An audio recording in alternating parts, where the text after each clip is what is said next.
The matter has absolutely nothing got to do with the referendum on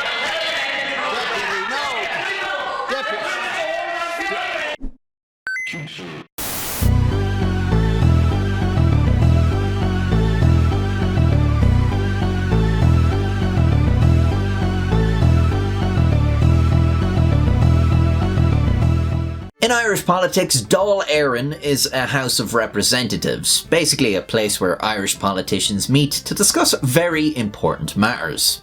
I am not an organic farmer. Correct the record of the Dáil, please. Correct the record. Excuse me, I have to correct this. The minister. The Dáil is somewhat equivalent to the House of Representatives in the US, or the House of Commons in the UK. It consists of 160 members known as Teachtaí Dála, or TDs, or deputies. That includes the Taoiseach, who is the head of government, basically like a prime minister. His second in command is the Taoiseach, who's like a vice president. And then there's the Ceann Comhairle, who is the chairperson of Dáil Éireann, that is supposed to ensure the proceedings are conducted in an orderly fashion. Thank you, Taoiseach. I wish to speak on this. No, you can't speak. Ceann Comhairle, no, this sorry. is an important piece of legislation Sorry, which seeks to transpose Irish law and international law. Would you switch off the microphone? Well, Ceann Comhairle, No, I'm sorry. You are totally out of order. You're totally... Sorry, Deputy. Deputy, you're out. Deputy, would you please resume? Will you resume your seat? Deputy, would you please resume? No, Deputy. Deputy, leave the chamber. Leave the chamber. Deputy, would you please leave the chamber and stop making a show of yourself and the rest of us? Thank you very much. Would you get out, please? Thank you. As you can see, the role of Ceann Comhairle is a very important one, as the Dáil is often less well behaved than a classroom of unruly children. So I would ask that there might be a small amount of order. Small amount of order. Deputy Collins, I did not come in here to do what your mother should have done and putting banners on you. Will you please allow me to speak? Please. Isn't that true? Answer the question. Answer the question. Answer the question. Nobody's smoke screening. Perhaps if you stop waffling. If you stop waffling, we might get some work done. You're a waffler. You've been years around here waffling. It'll be a matter for the tribunal. And I don't think I'm answerable to the House on when the learned gentlemen decide. I don't decide. I've answered.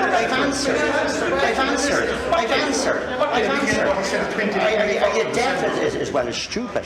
Where to even begin when talking about the stuff that goes on in the Dáil? Well, how about with these two? Luke Ming Flanagan and Mick Wallace, two independent TDs that drew attention at the time of their election for their manner of dress in the Dáil. I call on Deputy Jonathan O'Brien to move the motion. For me, leave to. Is the bill being opposed? That agreed.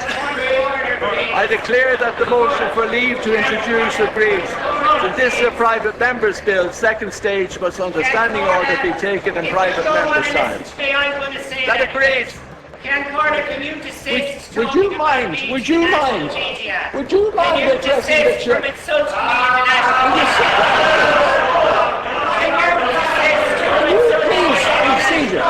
Would you sit down, please? I call you. Will you sit down when I call you, please? Will you sit down, please? Will you please sit down when I call you? Now, can I make it quite clear? When the order of business time expires, it's my job to proceed with the business. Now, I was doing so, and in the middle of it, nobody's entitled to start shouting a point of order. There's nothing to do with the business that I was reaching. Now, if you have a point of order when I'm finished, I will now listen to your point of order, please. So what is your point of order? My point of order is, this morning I got up waiting to talk to various... Sorry. What is your point of order? And I talk without interruption. What's your point? Sorry, would you please? Listen, would you please? Would you please allow the deputy to make his point of order? Deputy, would you please proceed? I'll proceed if it's without interruption, but it has not been so far. Would you please proceed, deputy? If it's without interruption. The point I wish to make is, this morning when I got up, I received a phone. Shh! Look, this is a farce. This morning, am I not allowed to speak?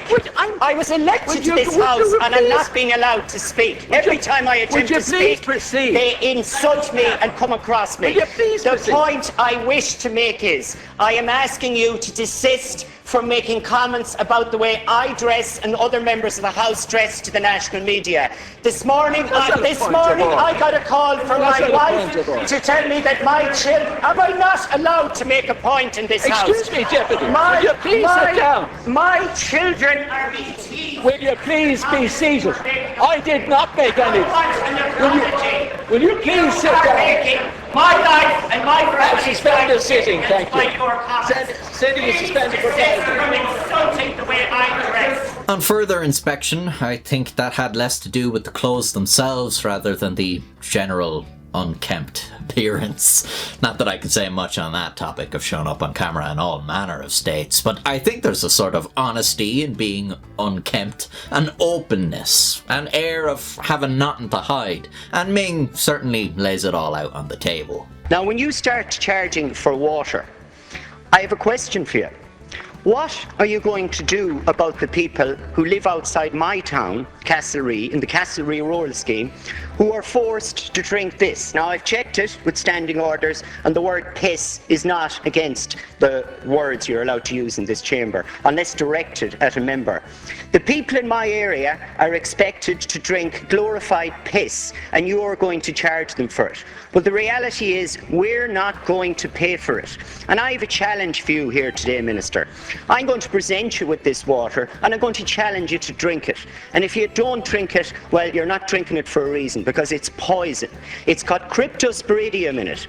Kids outside my town cannot even brush their teeth with it, and you're going to charge them for it. So I have a present for you, Minister, and I'm going to give it to you now. Because this is way too big.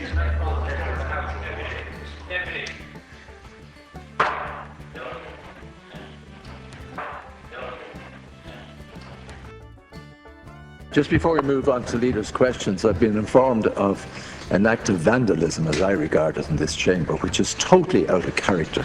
Never before in the history of this chamber have I seen such behaviour. Of a member walking down and handing a glass of dirty water to a minister. That is just outrageous and unacceptable behaviour. If leaving a glass full of tap water on a desk constitutes vandalism, I think that's kind of made his point. It is interesting he looked up what language he was allowed to use in the Dáil. I wonder what you're not allowed to say. But they were representing their communities extraordinarily well. They were like thoroughbreds in a horse race. You came in, as you normally do, and you're like a donkey at the last race, at the last fence. Minister, you upset the whole apple cart. I would ask you to use parliamentary language. I don't think you should. Minister, hold on, Deputy. And we should allow alternative voices to have their say. But you belong to a sort of acute whole form of politics that says, you know, the more you duck and dive, the less... parliamentary. Well, I mean, it's meant in the most parliamentary way. It's not meant to be, you know... it's a well-known... No, that's a well-known phrase in many works of political science, actually. You know, as a person who has studied political science, you'll find that phrase in lots of recommended documents, you know, or articles and books and so on. They talk about that phenomenon. They use other languages as well, lots of things in which you wouldn't ordinarily use. The point I make in Taoiseach is different. I'm not sure that rambling contribution deserves any kind of response, Cancorla. Are we to have suddenly a revelation here in the Oireachtas that the greatest debater of all time has arrived? Deputy Micheál Martin, who refused to accept any responsibility for the ministry that he held, and that suddenly everybody should be cowering away under the benches because they're going to get devoured by this wonderful new political scientist who knows all the answers to all the questions. Continue with your arrogance if you wish. He has such a calm, sinister energy in his delivery. Continue with your arrogance if you wish. Of course, we couldn't talk about parliamentary language without bringing up this iconic clip. I respected your sincerity. I'd ask you respect mine. Well, all due respect, in the most unparliamentary language, fuck you, Deputy Stagg. Fuck you.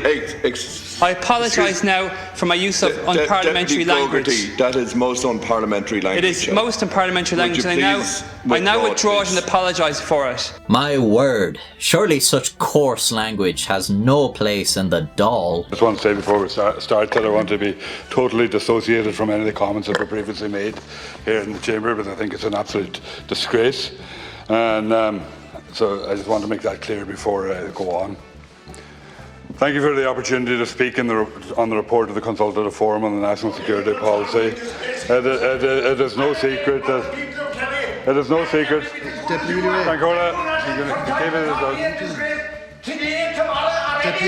Well, it's obvious you don't fucking listen to what anybody says, because that's not what I said. So listen anymore, open your ears instead of your mouth, and you might fucking understand what people are saying. Is there anything else you wouldn't want to hear from your elected official? I was actually in jail for the period in Portlaoise, and before that in America. So you should check your facts. Thank you, Deputy. Thank you, Deputy. We're returning to the motion on pension equality, and I call on Deputy, will you? Please, please do not make a farce. Please do not make a farce of this.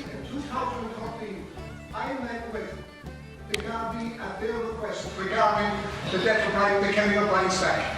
I cooperated fully with them, and I have nothing to answer for. Thank you, Deputy. Disgrace what you would come in here. Will you resume your seat? You're ashamed of yourself. No, wait. Deputies.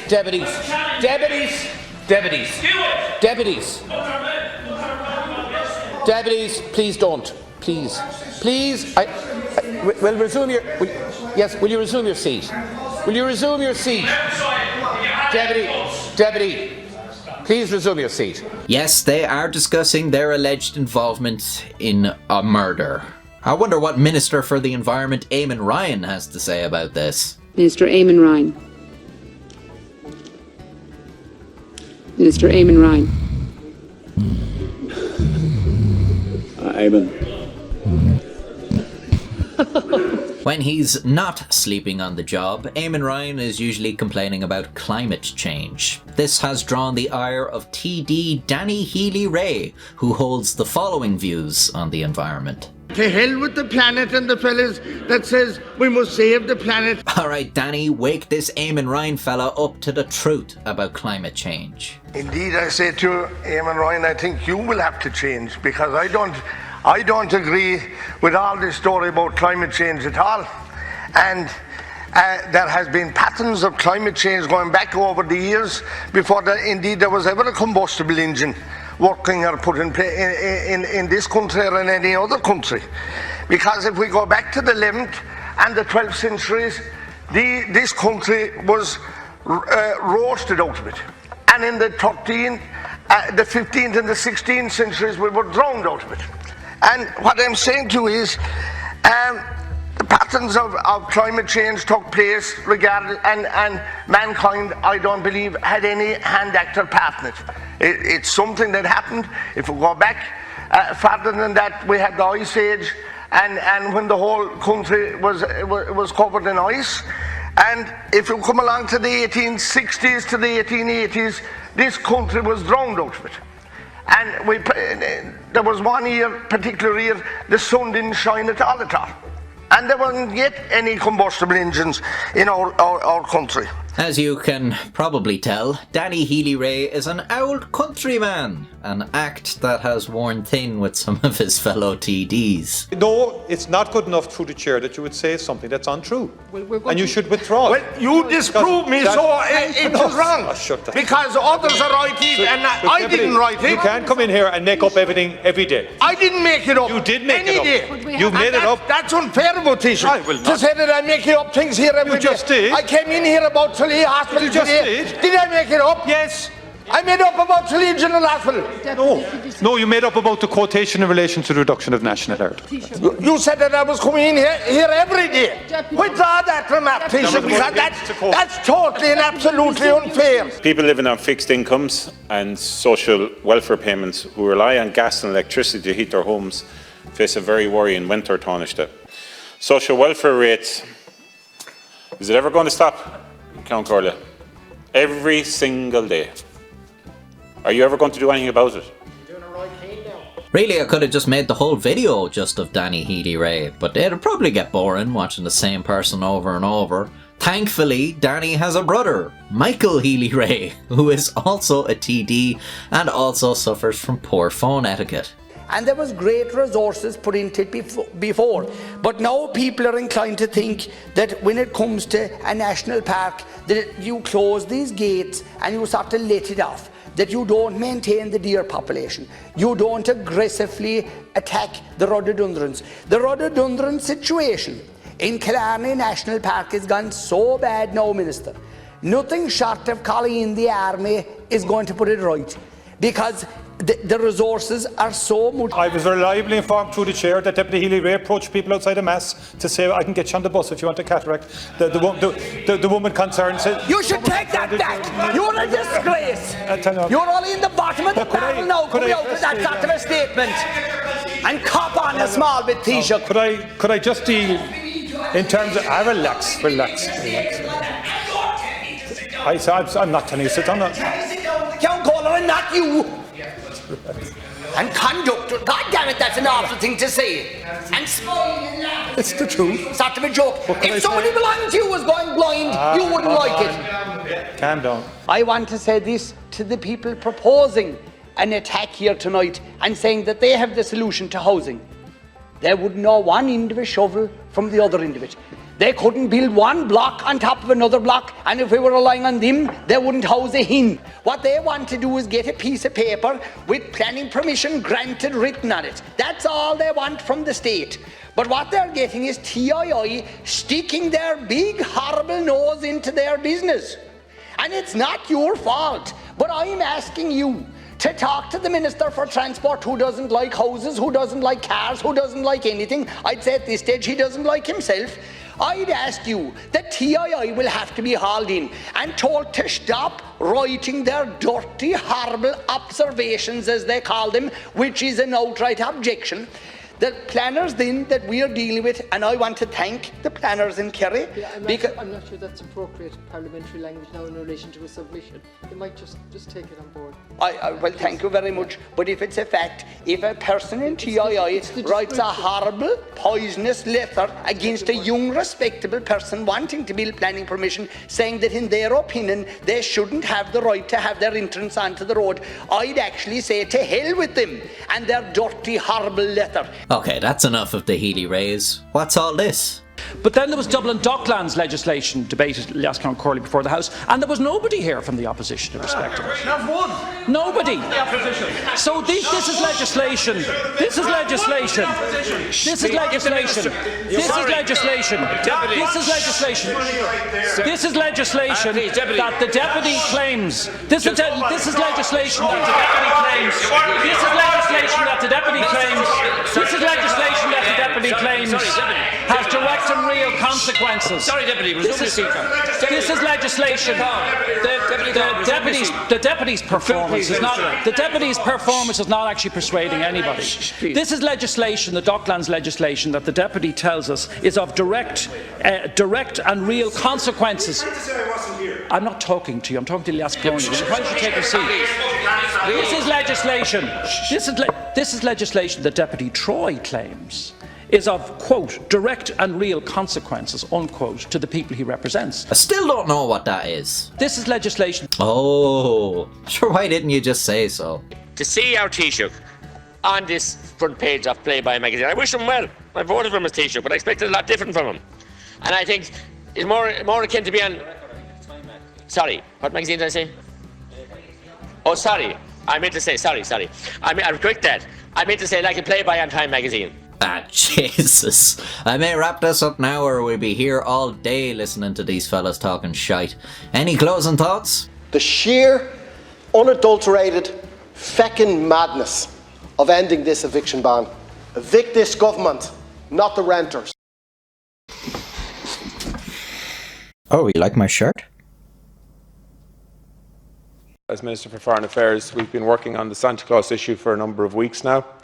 And it's important to say to all children in the country that we regard Santa Claus's travels as essential travel for essential purposes, and therefore he is exempt from the need to sell.